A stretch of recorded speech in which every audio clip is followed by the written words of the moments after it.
On commence avec le dernier rapport du service de lutte contre la pauvreté, dont le thème cette année est citoyenneté et pauvreté. Monique Couillard de Smet, bonsoir. Alors pourquoi ce thème-là? Est-ce que c'est ce qui ressort des témoignages qui ont été livrés pour la constitution de ce rapport?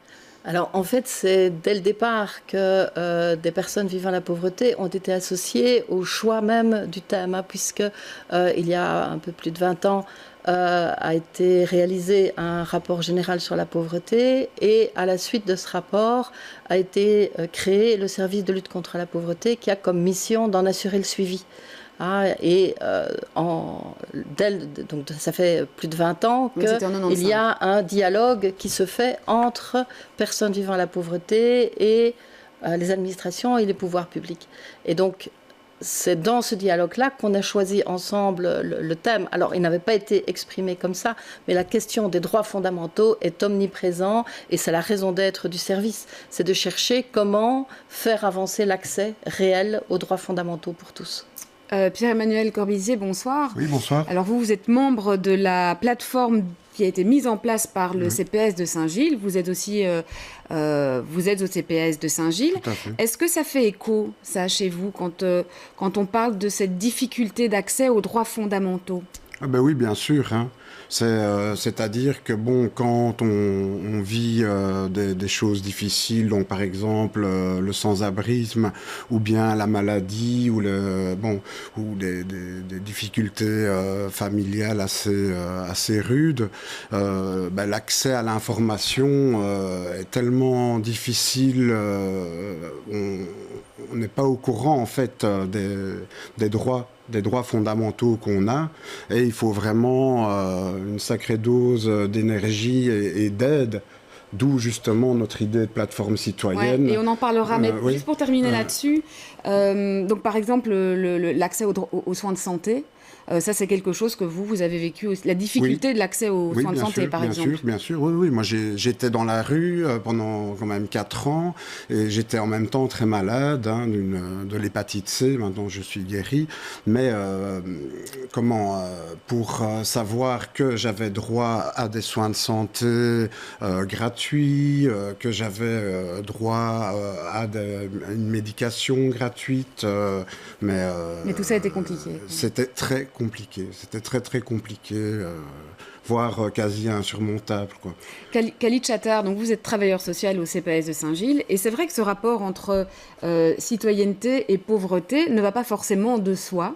C'est quelque chose aussi dont vous prenez conscience au fur et à mesure de votre expérience au CPS de Saint-Gilles, que pour les personnes qui vivent dans la précarité, dans la difficulté sociale, eh bien, on peut en arriver à des situations où on peut avoir l'impression de ne plus être reconnu comme citoyen? Absolument, oui. On le constate à travers plusieurs ateliers où voilà, dans le cadre de la plateforme, c'est quelque chose qui ressort énormément. En effet, c'est un public qu'on ne consulte pas, à qui on ne demande pas l'avis. Voilà. L'accès, comme disait Pierrot, aux droits fondamentaux est très compliqué, ce qui fait de soi des citoyens de seconde zone.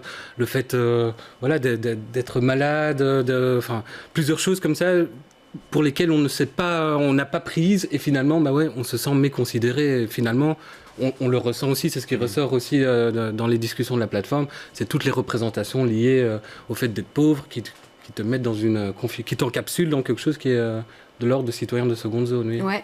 Monique Couillard de Smet, on entendait effectivement Pierre-Emmanuel Corbizier parler spécifiquement par exemple de la difficulté d'accès aux soins de santé. Quels sont ces droits fondamentaux auxquels les personnes qui vivent dans la précarité peuvent avoir du mal à accéder ou bien se voir même réduire ces droits? Alors c'est l'ensemble des droits. Je crois qu'il n'y en a pas un seul qui y échappe. Et je pense c'est vraiment important, c'est pas un sentiment. On s'est battu dans le rapport pour barrer systématiquement ce mot-là, ce sont des faits. On a tenu par exemple à rappeler, même si ce n'était pas le thème du rapport, à rappeler l'enseignement. Que massivement les enfants de milieux très pauvres se retrouvent en échec scolaire. Et ça marque toute la vie. C'est ce qui construit aussi une personnalité, c'est que depuis l'enfance, d'avoir été considéré comme moins que les autres, c'est pas seulement que les systèmes ne permettent pas l'accès aux droits, mais bien sûr, ils le compliquent sérieusement, mais en plus, les personnes elles-mêmes finissent par penser qu'elles ne méritent pas les droits, qu'elles ne sont pas... que les droits, c'est pas pour eux. Et que donc, c'est pour ça que c'est un travail énorme pour assurer l'accès aux droits fondamentaux, qui commence par la reconnaissance de toute personne en tant qu'être humain. Et ça, on ne pense pas que c'est par là qu'il faut commencer. Alors ça ne suffit pas. Soyons clairs, ça ne suffit pas, mais c'est absolument fondamental. Ouais, quels sont les autres éléments qui ressortent de ces rencontres et de ces discussions que vous avez eues avec des personnes qui sont elles-mêmes, qui vivent dans ces situations-là? Vous parliez de l'enseignement. Quels sont les autres cas ou problématiques qui sont soulevées? Alors, on a, dans le rapport, on a bien souligné que tout tenait ensemble et que donc il fallait surtout pas les séparer, mais on a identifié 3 domaines clés. L'un, c'est l'accès aux droits dans leur globalité. L'autre, c'est l'aspect de la liberté. Parce que quand on vit dans la pauvreté, parce qu'on est considéré comme pas capable, pas très intelligent, pas ceci, pas assez ça, les autres décident tout le temps à votre place, y compris pour des choses absolument essentielles de votre vie personnelle. Et le 3e partie, c'est la responsabilité. En fait, souvent, on nous dit, oui, vous réclamez des droits et les devoirs. Mais en fait, ce n'est pas du tout la bonne manière d'aborder les choses. En fait, toute personne aspire à être responsable. C'est lié profondément à son humanité. Et être responsable de soi-même, être responsable pour sa famille, être responsable pour les autres. Et que quand on vit dans la pauvreté, c'est quelque chose qu'on vous refuse. Et pire, voilà, on a des exemples, n'est-ce pas? C'est que quand on veut être solidaire, quand on veut prendre ses responsabilités, eh bien, on est sanctionné. Pierre-Emmanuel Corbizet, je vous voyais opiner, donc cette question notamment de la considération vis-à-vis de l'autre, c'est quelque chose qui vous marque aussi? Oui, tout à fait, parce que par exemple, le côté, par exemple, cohabitant, si vous êtes amoureux, vous n'avez pas le droit d'être amoureux, en fait, vous ne pouvez pas vivre avec votre conjoint. Parce qu'à ce moment-là, vous êtes, donc comme je viens de le dire, vous avez un taux cohabitant, donc en fait vous perdez la moitié de vos allocations. Et donc, quelque part, l'État, avec des lois pareilles, en fait, nous incite quelque part à parfois rentrer dans un système de fraude, et qui peut, après, si on se fait piquer, aller créer des grands problèmes et nous mettre encore plus en difficulté, quoi. Oui, c'est effectivement, Monique Couillard de Smet, c'est effectivement un élément qui revient aussi, qui est important dans le rapport, c'est le droit fondamental à vivre en famille. Et le hiatus qu'il y a entre une législation qui est ce qu'elle est et puis la réalité, quoi, que vivent les gens. Et ce qui me semble important de dire, c'est justement que ce sont des législations qui ont été faites avec des bonnes intentions. Donc là, en l'occurrence, c'est le fait que quand on est isolé et puis qu'on vit après sous le statut cohabitant, l'un des deux va perdre ses droits aux indemnités. Alors c'est surtout, là où on sent le système le plus vicieux, c'est par rapport à la situation de famille monoparentale, dont on parle beaucoup, et avec raison, on a pensé qu'il fallait soutenir les parents seuls avec enfants. Mais quand on passe du statut parent seul avec enfants à cohabitant, en fait, on perd la moitié de ses revenus. Autrement dit, un parent seul avec 2 enfants va avoir exactement la même somme s'il se met en couple. Ce qui veut dire que le compagnon, conjoint, il doit vivre avec exactement 0 centime. Et ce ne serait peut-être pas si grave si les sommes étaient déjà confortables. Mais quand on sait que déjà la somme est trop faible. Et c'est pour ça que je trouve que c'est vraiment important de reprendre ce que Pierre-Emmanuel dit. Oui, on dit les gens fraudent, mais ils fraudent sur quoi? Sur des questions de survie. Qui peut vivre à 4, 5, 6 personnes avec 1 200 € par mois? Ouais. Vous, Khalid Chattar, comme travailleur social, comment vous vivez tout ça, cette question précisément de la fraude et de cette espèce de suspicion qui pèse notamment sur les bénéficiaires des CPAS? Ben, c'est quelque chose qui ressortait aussi énormément dans les discussions qu'on a avec les usagers du CPS. C'est que beaucoup des politiques sociales actuelles mettent l'accent sur la lutte contre la fraude sociale. Et du coup, on est a priori, en tant qu'usager du CPS, a priori fraudeur, suspecté de fraude.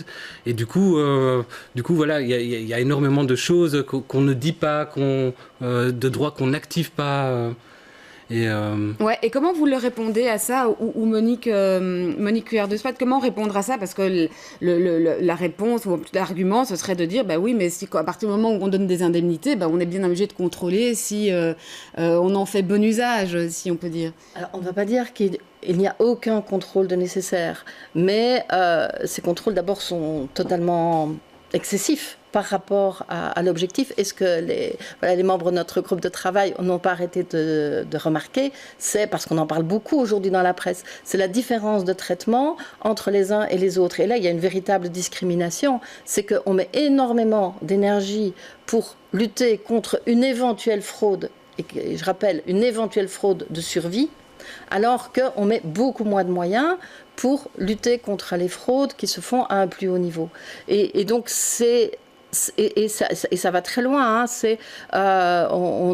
Est-ce que les gens qui disent « mais c'est normal qu'on contrôle », est-ce qu'ils imaginent que chez eux, un inspecteur va venir pour voir s'ils vivent avec quelqu'un, et donc va entrer chez eux, va ouvrir les armoires, va compter les brosses à dents, et des choses comme ça. C'est ce qui s'est passé chez vous, par exemple, Pierre-Emmanuel Corbisier? Écoutez, moi, actuellement, depuis qu'il y a ces nouvelles lois, donc pour lutter contre la dite fraude sociale, tous les 2 mois, j'ai 2 assistantes sociales qui débarquent chez moi, qui rentrent dans mon intimité, dans mes affaires, et c'est absolument pas du tout un sketch.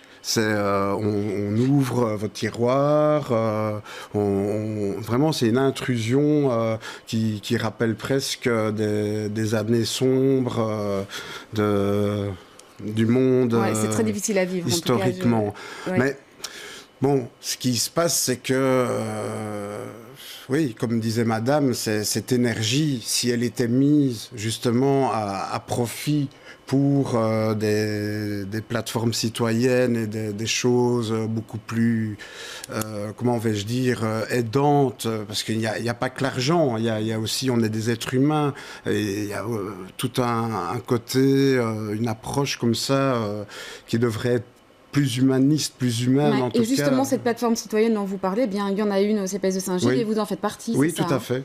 Alors, comment elle fonctionne, Khalid Chattar, cette plateforme? Quel était l'objectif au départ? Comment vous l'avez constituée? Donc, à la base, elle est née des récentes réflexions autour des questions de non-recours aux droits et de sous-protection sociale. Et donc, on l'a envisagé un peu comme le versant de cette lutte contre les fraudes sociales. C'est de mettre de l'énergie dans le fait d'appréhender ce phénomène et de se rendre compte qu'en fait, il est massif. Donc, il y a énormément de gens qui ne recourent pas à leurs droits, qui ne demandent pas leurs droits pour différentes raisons. Et donc, là, l'idée, c'est vraiment d'investiguer tous ces invisibles, d'essayer de voir avec des personnes vivant ces situations, qui sont concernées par ces politiques sociales, par des services sociaux, de voir qu'est-ce qui pourrait être mis en place pour faciliter l'accès. Et donc concrètement, cette plateforme qui a été initiée en novembre, l'idée c'est de rassembler des usagers du CPS et de se former au fonctionnement du CPS, aux missions, de l'ancrer dans une configuration, de comprendre d'où c'est né, de mettre ça en lien avec la sécurité sociale. Et oui, et puis d'entendre aussi la réalité que vivent les usagers du CPS. Pierre-Emmanuel Corbisier, qu'est-ce que vous en attendez, vous, de cette plateforme? Moi, j'en attends beaucoup, et je pense que c'est quelque chose qui va devenir dans notre société actuellement vraiment vital, dans le sens où le politicien est tellement loin dans ses décisions, dans ses législations, du citoyen qui est dans ces difficultés-là dont on parle, que l'idée, en fait, ce serait qu'il y ait des citoyens qui puissent faire un petit peu D'avoir en tout cas, d'avoir un impact sur les décisions qui sont prises. Voilà. Ouais. Monique Couillard de SMED, vous y croyez à ce genre de choses? Je pose la question aussi parce que ce rapport du service de lutte contre la pauvreté existe depuis 1995. Vous faites une série de recommandations. Est-ce qu'il y en a qui ont vraiment été suivis des faits jusqu'ici? Je peux en citer quelques-unes, notamment le droit à un logement décent, où vous parlez notamment du recours à certains bâtiments qui ne sont pas bâtiments publics qui ne sont pas utilisés. On voit une série de recommandations qu'on a déjà vues et finalement, est-ce que ça aboutit à quelque chose, ces recommandations? Alors, c'est très mitigé, hein, il faut être lucide. Hein, c'est qu'en termes d'impact politique, il faut... C'est bien de dire ce qu'il faut changer, mais après, il faut qu'il y ait une volonté politique et des choix qui soient faits et des choix clairs. Et ça ne nous appartient plus. Donc, on peut indiquer des directions. Après, leur politique doit prendre ses responsabilités. Alors, il y a des choses qui ont été faites. Par exemple, on parle aujourd'hui du statut Omnio, BIM, des choses comme ça. Ce sont des choses qui ont été demandées dans le rapport général et dans les rapports de suivi pour améliorer l'accès aux soins, par exemple. Donc il y a des choses qui ont été mises en route, mais nous sommes en même temps honnêtement très inquiets parce que ce qu'on voit, c'est aussi des décisions politiques qui, d'une part, vont pêcher une partie de recommandations, mais en les détournant de leur sens. Et donc, dans ce cas-là, ça se retourne contre les personnes les plus pauvres. On avait fait tout un travail autour du besoin de chaque personne d'être utile, d'avoir une place dans la communauté, de ne pas être considéré comme un parasite et un poids. Ça, c'est vraiment une inspiration fondamentale. On en fait une activation obligatoire. Et on connaît des personnes qui étaient dans une démarche de faire des choses spontanément parce qu'elles le voulaient. Et puis, aujourd'hui, avec les nouvelles lois, on leur dit « mais vous devez le faire sous peine de sanction ». Et tout ce qui était une démarche citoyenne volontaire est ainsi détourné avec des risques que, parce que les conditions de vie sont difficiles, que les personnes n'arrivent plus à le tenir, elles soient sanctionnées. Vous êtes assez pessimiste. Je suis assez pessimiste. Bien. Si Saint-Gilles, en tout cas, ça n'est vraiment pas comme ça que ça se passe. On essaye justement que, en tout cas à Saint-Gilles, à notre petit niveau de pouvoir, de faire en sorte justement de mettre les gens à l'aise, en fait. C'est une remise à l'étrier pour quelqu'un qui sort de la rue et il n'y a pas tout de suite après... Donc à certains niveaux locaux, en tout cas, il y a des choses qui sont faites, si j'entends bien ce que vous dites, et peut-être qu'au niveau plus global, il y a des dispositions qui peuvent être en tout cas appliquées, pas tout à fait dans la philosophie dans laquelle elles pouvaient être présentées originellement. Et parfois à l'autre extrême, par exemple, on a travaillé dans le rapport précédent sur le droit à la justice et les décisions qui ont été prises vont exactement dans le sens contraire. Et là, on insiste vraiment pour l'importance d'entendre les personnes qui vivent les situations, parce que pour certains, de dire oui, mais enfin, une participation aux frais de 20 €, c'est juste bon pour éviter les abus, ça les fait réfléchir. Pour certains qui n'ont déjà plus rien le 15 du mois, 20 €, c'est impossible. Et donc c'est un blocage. Et donc c'est là qu'il y a quelque chose qui se passe en même temps. Ce n'est pas aujourd'hui, je pense, au niveau du politique. Par contre, de travailler ensemble, de se rencontrer, parce qu'au service de lutte contre la pauvreté, il n'y a pas que des personnes vivant la pauvreté. Il y a des organismes, il y a des travailleurs sociaux, il y a d'autres personnes qui en veulent. Et c'est ensemble aussi qu'on apprend à découvrir les réalités des uns des autres et de se donner de la force. Voilà, ce type d'initiative ou celles qui mènent au rapport dont vous nous parlez. Vraiment dans le même sens. Mais c'est sûr que si on prend... Rapidement, Pierre-Emmanuel, pour c'est sûr. En tout cas, je vais juste dire ça. Si on prend une personne fragilisée et qu'on lui met la pression directement... tu travailles et compagnie, c'est juste impossible. Il faut que la personne, donner le temps à la personne pour qu'elle puisse se reconstruire, en fait, intérieurement, parce que ce sont des personnes, et je l'ai été aussi, des personnes qui sont détruites, qui sont démolies. Et si on ne fait rien pour reconstruire la personne, vous allez lui donner un travail, je peux vous garantir que 6 mois après, c'est la dépression nerveuse et l'alcoolisme et autres qui sont repartis. Mais merci en tout cas à tous les trois d'être venus nous apporter vos observations, votre perspective, vos témoignages. Et je renvoie aussi vers le rapport du service de lutte contre la pauvreté qui est en ligne et tout à fait consultable. Merci.